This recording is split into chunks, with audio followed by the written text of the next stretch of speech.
So we're on to comic number 4 here, which was created in August 2019. And with this comic, there's no page or anything. There's no like front cover or anything like that. It's just straight into the story. I wasn't thinking about front covers. I was just thinking about, let me get better at storytelling. And with this particular story, there are no panels or anything. It's just basic panels where we have these huge panels here per page, basically 2 panels per page. So I wasn't thinking about panels. I was just thinking about, right, how can I get better at storytelling, moving the camera around and try to make a better story and get to some sort of action sequence in the story. So that's what I was trying to do with this story here. And the story is just called like training ground scene. That's all I've like given it, like a training ground scene. That's the only thing, the name of the story. So let's go into the review for this one. So page 1, panel 1 here of this particular story here. This looks like an establishing shot, could be kind of like an establishing shot. The good thing about this actual shot here is that we have the character here, the female character, and the male character here as well, where we can see the relationship, right? The reader can see the relationship where they are in terms of the scene. This is very important. So as we move the camera around in this particular story, the reader can imagine like where how big the kind of like area is they're in, the environment rather, and then where the characters are in relationship to each other in terms of positioning. Very, very important so they don't get lost, right? Very, very important when we're doing storytelling in the visual graphic novel form. The dialogue here for our female character is fine. I thought I'd find you here. That's okay. Now, one thing I don't like about this particular pose for this male character is the push-up pose. This is very, very bad push-up pose because that's going to jack up your shoulders here. So ideally, if you're doing a push-up, your arms want to be in line with your body, right? So they want to be directly, more or less straight down here. That is too far forward. So I would definitely fix that pose there. I'm definitely would fix that pose there. It needs improving in terms of that. That is a very, very bad pose here for push-ups. So let's move on to panel 2 here on page 1. This is like the reverse camera angle. So I've turned the camera around from here. So now we're kind of like in this point of view, slightly lower down. This is okay, right? This camera angle is fine. We can see the relationship between the male character here and the female character here. And then we have some dialogue here. We need to talk about these attacks, right? Dialogue's fine. Nothing bad about that or good about it. It's just getting you into the story. What is this character talking about? These attacks. Let's get the reader interested in what's happening here. Why are they here, these characters? What are they doing here? What's the purpose of this part of the story? And that's what I was trying to do with this dialogue here. So here we are with page 2, panel 1 here. The character's moving now. So the character's walking towards this male character here. We have the dialogue here as well. So we have Kembu, these attacks have me worried, and our people in fear for their lives.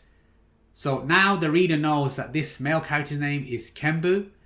And then his response to what this female character is saying is, the outside walls are of no concern to me. So think about the way they're speaking here. These two characters are speaking very differently. They tone, the way they are doing their use of words, their dialogue and everything like that, completely different to the way there was in the previous books. The previous stories that we went through in the review, their dialogue is very different. So this is me getting better, I feel, with the dialogue, trying to understand how these characters would speak in terms of their pronunciation words and the way their speech patterns are. Very, very important to create that individuality of those characters to show that they are different from the characters I had in the other comics that we reviewed earlier on in this video. So with this dialogue here that this female character is speaking, I would definitely change this dialogue here. So here, Kembu, these attacks have me worried. This here, and our people in fear for their lives. So there here, so that's a misspelling here, right there. So obviously, like I said, if I read it out as I was reading this, or get somebody else to check it for me as they're going through the story, they would have picked this up and saying, hey, that there is the wrong there. It should be the other spelling. Their is the spelling we want there for there. So definitely we need to change that. Again, with this dialogue, I think I would have split it up. So I would have just probably had the first section here and then split the second section, which is and our people in fear for their lives. Probably would be another word balloon here. So I definitely probably would have had like this section here in a different word balloon somewhere around here. So would have that in there like this. That dialogue is fine. The outside walls are of no concern to me. So you get to learn a bit more, right? The reader gets to learn a bit more about these characters. This one has more empathy about their people, the people that they're in charge of, the responsibility they have. And this one here, he doesn't really care about what's happening outside of the walls of wherever they are, wherever they're living, right? The village or whatever, right? So he doesn't really care about that. So you get to learn a little bit more about the characters, their kind of like personalities and the way they are. Now, one thing I do want to note is this pose here is exactly the same pose that I used in the previous panel here, this panel here, right? Nothing has changed. I think I just changed the character's head here. And actually, I don't think anything's changed really. I think it's exactly the same pose. So that's me being slightly lazy again here. I really should have changed this a little bit. At least him doing something else, showing passage of time.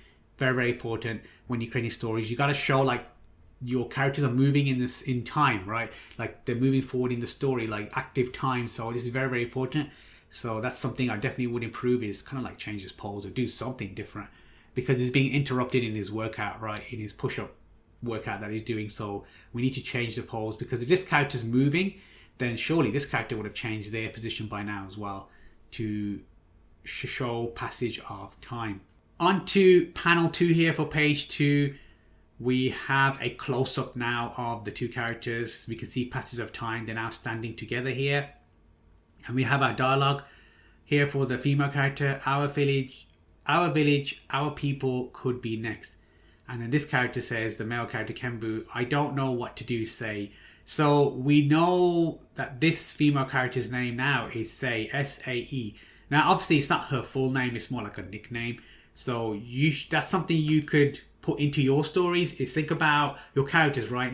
You don't call your best friend or people by their full name all the time. You'll probably call them like a nickname, right? Like I've got nicknames as well. My siblings don't call me Palmy, right? They call me a different name, and that's my nickname they're giving me. So that's what you could think about as well. When two characters know each other so well, you're not gonna use the full name, like Mr. or Mrs. or whatever, right? You're gonna use like nicknames or other names to associate that person by, because you're that close with them, you're familiar with them. So that's something to definitely think about when you're writing your stories in terms of your dialogue. With this particular word balloon here, this dialogue, I would have split it up. So our village, our people could be next. So we could have that in 3 word balloons to kind of like add, to dramatize the actual dialogue. So have this section in one dialogue, word balloon, have this, our people, in another word balloon, right? So it could be over here, and then you could have could be next, right? Could be next here. This particular dialogue could be in another word balloon. So it could be like one and then another one here, something like that, right? To make it more, to give the dialogue more drama, to give it more emphasis, to give it more gravitas, right? You slow it down to give it more gravitas. And that's something that I could do in this situation to make this panel more dramatic. Now, the reason why we have this kind of like close-up shot as well is to show the relationship between these two characters, okay? So you can see the way that she's touching his face and she's touching him over here, that these two are, intimate with each other, they know each other, the relationship, right? The reader gets a bit more, you see more, right, with the relationship. Sometimes you don't need words, the pictures should do most of the talking in your story. So we have our dialogue here, we have our character here, Kembu, we have Sae here, and you can see that, right? The way she's touching him over here and all that, and the way they look at each other, you can tell that they're more than just friends, okay? So that's what I'm trying to explain here with this kind of like, the actual artwork should speak more, right? What's shown in the panel here says more than what these word balloons do in terms of the relationship between two characters. Very, very important, the relationship between characters, because that's what stories are all about as well, is relationships. When you're watching any story, you find the relationship between character A and character B, and then you understand the story more in terms of the context of those two characters in the story. Another point I want to make in this panel here is the expressions. I think the expression here is pretty blank here. We could do a lot better for this character, and you can't really see the expression on this character here. It's kind of like the shadow here is covering his face. So I would definitely want to show that expression there and really work on those two expressions, especially in this kind of like moment they have together. So on to page 3 here, panel 1. It's a similar kind of camera angle, right, compared to this one here. Not much has changed. I've slightly moved the camera angle this way here. And then we have this dialogue here. We'll settle this the old way with a duel. If I win, I will investigate the attacks. If you win, you will investigate the attacks. And then Kembu says, very well. Looking back at this doesn't make any sense in terms of storytelling. This is very bad storytelling. So how have we gone from this storytelling here, the last panel on page 2, panel 2, where they're talking about our village, our people could be next, and then he's saying, I don't know what to do.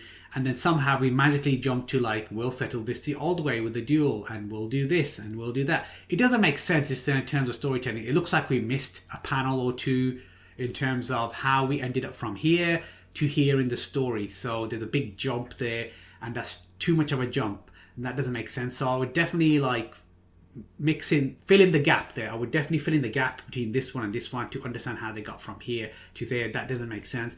So this is me showing my very bad storytelling in August 2019. I don't understand storytelling still. I've just jumped from there to there. Why? Because I just want to get to this action scene over here, which is not very good storytelling, which is something I've definitely gone better at. So in order to get to this action scene here, we've got several things have to happen, and going from here to here and then here doesn't make sense because there is a big gap going from here to here. So that's something I would definitely need to fix. The other thing I don't like here is these word balloons here. These word balloons, a lot of like dialogue in these word balloons. I don't like doing that. It's just something that I don't like doing. Wherever I can, I will have as little dialogue as possible because I want to show more of the artwork here. So something like this, I would break this down even more, this dialogue. So even if you read Tiger Dragon the Rebirth chapter 1, which is available, link in the description down below. I want to put the link in the description down below, so you can go to that. You can sign up to the email list. You can read the first chapter, which is like 24 pages long, and you'll see the dialogue is not very long. It's not long like this. It's very short, very sharp, gets to the point. And that's something that I have been working on diligently and reading books about in terms to get better with the dialogue, because you don't want like lots of dialogue. And I never like that in comics and in storytelling where there's like lots of dialogue. It's like, no, this is too much. Is there a better way to say this in fewer words and still have the most impact? There always is. There always is a way to reduce this and say what you want to in less words and even have better impact than this here. So that's my kind of like advice in terms of dialogue, is like you want to keep it short and sweet and you want to do it in the most impactful way, and there's always a way to make that dialogue better. Moving on to page 3, panel 2 here, we have the shot of Kembu here and of Sei here, and they're getting ready to duel basically here. So we have the dialogue, you ready my king? And then Kembu says, my queen, are you ready? So you can kind of get the point that he's, maybe you can extrapolate from this dialogue here that this person is the king and she is the queen, right?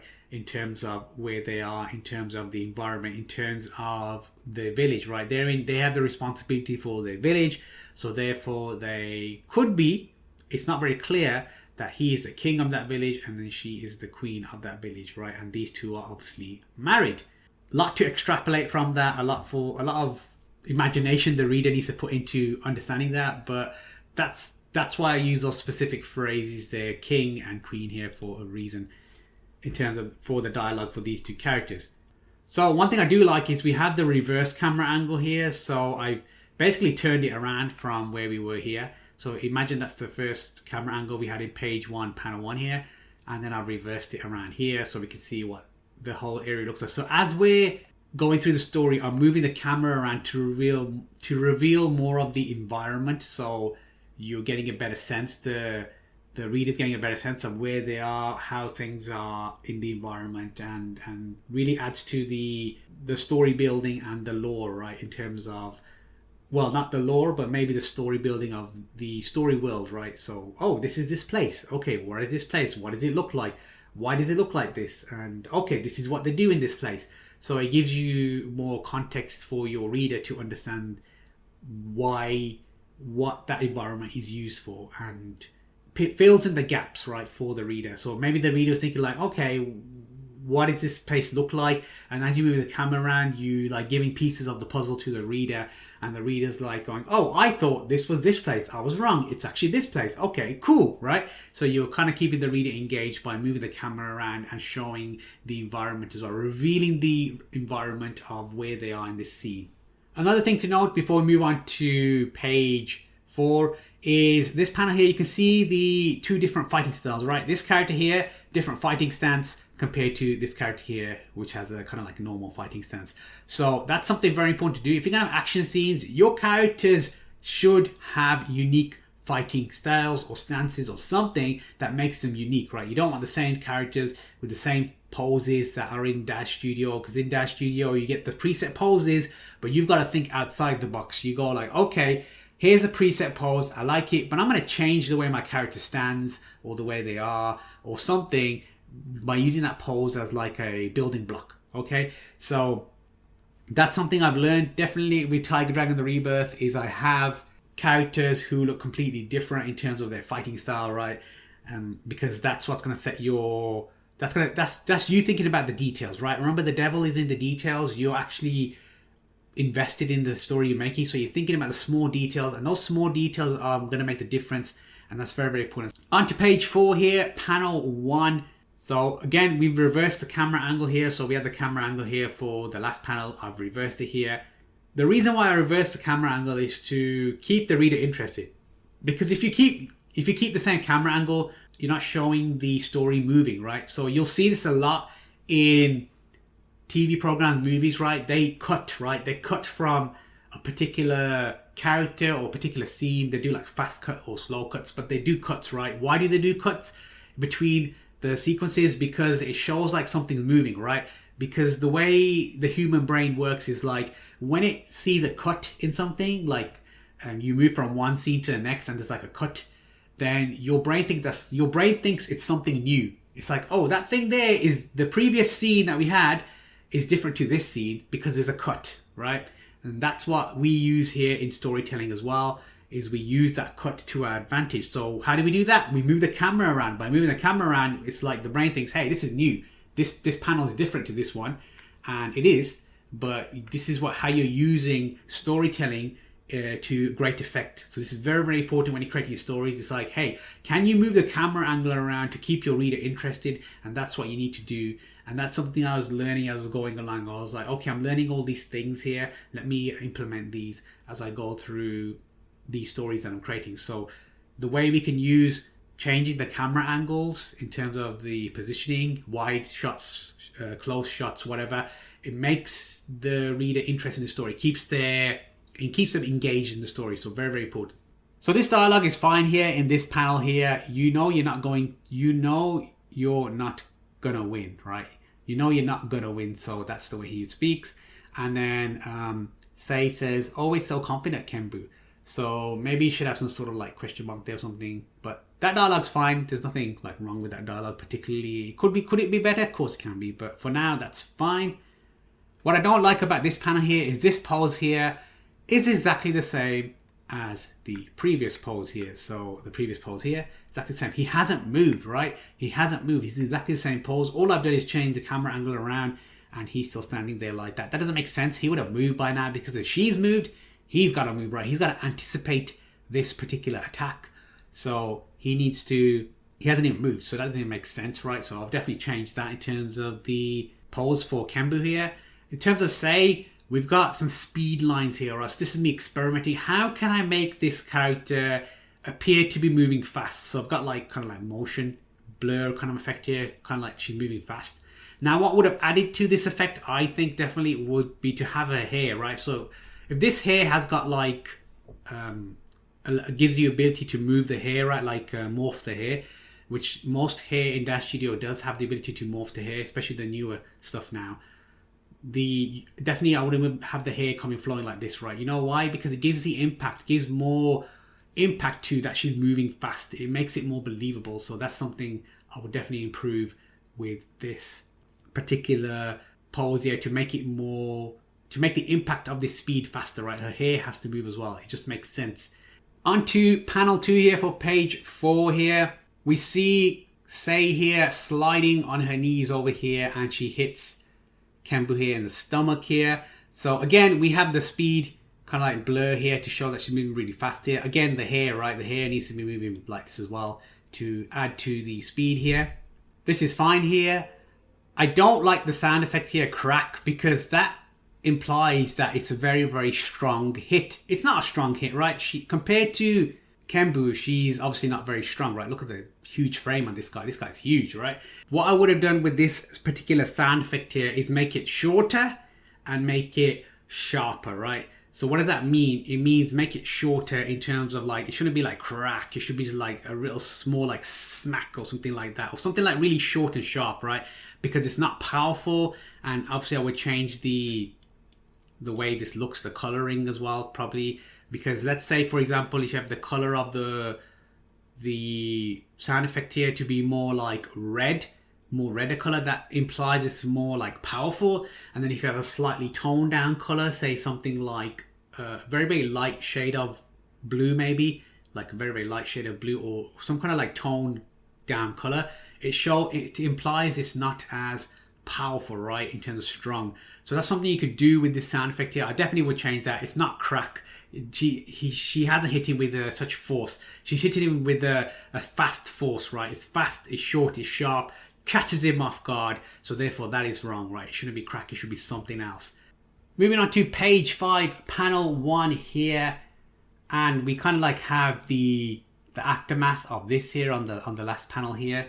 Over here we have Kenbu here. Obviously he's showing that he's been hit here, so I purposely putting his hands on his like stomach here to give show like the impact, so to speak, of this particular last attack that Sei did. So it's very, very important to show that. And we have the kind of like word balloon here. Probably didn't need to use that because you can see the pain on his face here slightly here. So we probably didn't need to use the word balloon here to show that pain. Could do, you don't have to all the time. It's up to you. That's a choice as the storyteller you are. You choose whether you want that particular kind of like word balloon. That's up to you. Over here now, this is very unclear here. What I wanted to show here in this panel is that as she's moving past, Sei is hitting Kenbu here on the leg here, right? On the leg, he's exposed. Hit him on the leg here. So we bring him down to his knees, okay? Now, we've got here whack as a sound effect. That's fine, right? Probably should be a different color, shorter, sharper sound. Again, it's not going to be super powerful like crack here. It's going to be less because she's fast. She's not as strong as Kenbu here, but she's got the speed.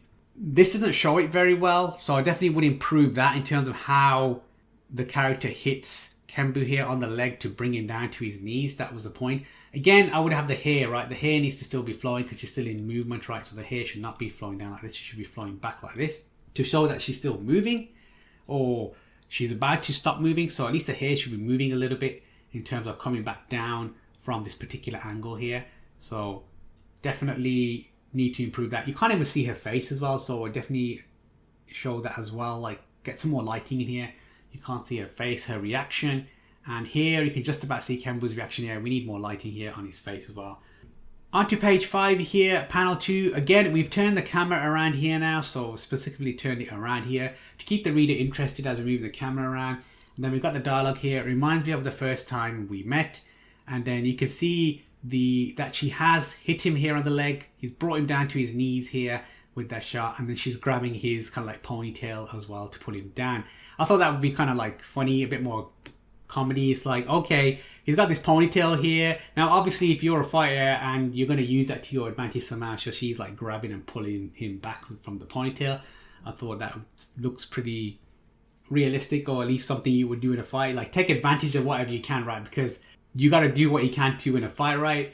Or win this duel in this case. So that's what she's doing here. And then this dialogue here reminds me of the first time we met. This is me kind of like showing there's more to this relationship in terms of how they are. There's a history between these two characters, how they first met.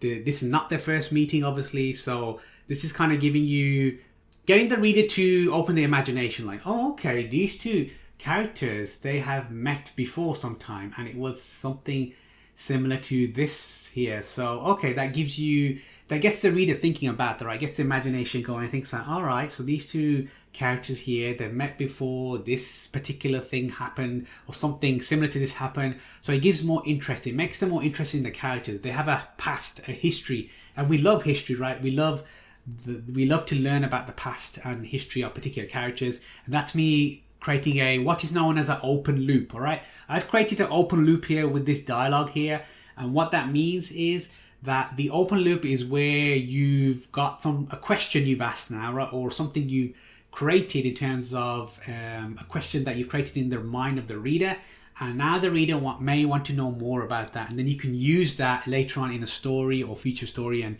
go back to that particular event when you need to use it in terms of storytelling. And finally, page 6, panel 1. Yes, I know it's a very short story, but hey, I don't know how to create long stories at this time. I'm not a great storyteller in this moment in time in my career in August 2019.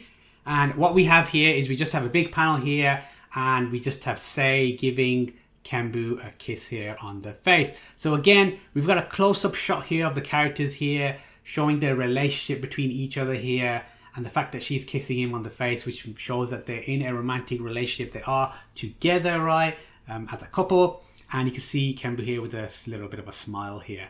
Now, one more other thing before we move forward with this panel here. The reason why we have these close-ups, again, is to show the emotion between the characters, all right? So this is very, very important in storytelling, is when you show the emotion like this, you feel like you're a part of this particular event here, closer, right? Humans love emotions. We are emotional human beings.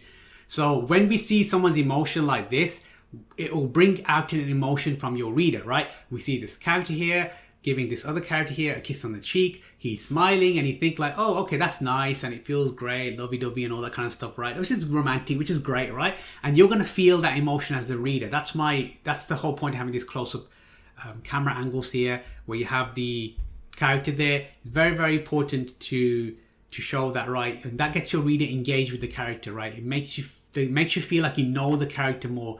And that's very, very important in storytelling. Something a lot of storytellers disregard.